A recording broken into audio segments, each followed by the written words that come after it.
আসসালামু আলাইকুম। অনেকদিন পর প্রাকৃতিক দৃশ্য উপভোগ করার জন্য চলে আসলাম গোদাগাড়ি মডেল থানার সামনে পদ্মা নদীর ধারে। পদ্মা নদীর ধারে এসে তো মনটা অনেক ফ্রেশ হয়ে গেল।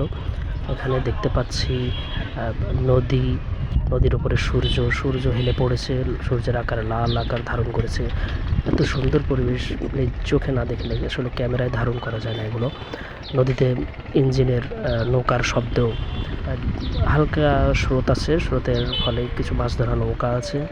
অনেক সুন্দর একটা পরিবেশ, পাখির কিচিরমিচিরও শুনতে পাচ্ছি। সব মিলে মনটা ফ্রেশ হয়ে গেল একেবারে।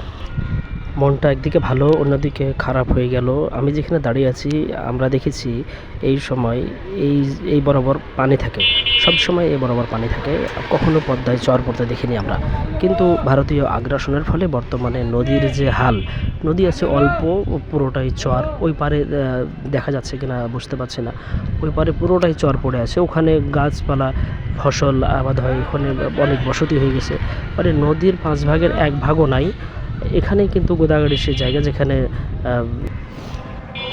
পদ্মা এবং মহানন্দা মিলিত হয়েছে। এবং এটা সেই জায়গা যেখানে কিছুদিন আগে ভারতীয় পণ্য বহন করার জন্য পানিবন্দর চালু করেছে সুলতানগঞ্জ। সেই জায়গাটা এখান থেকে অল্প একটু দূরে।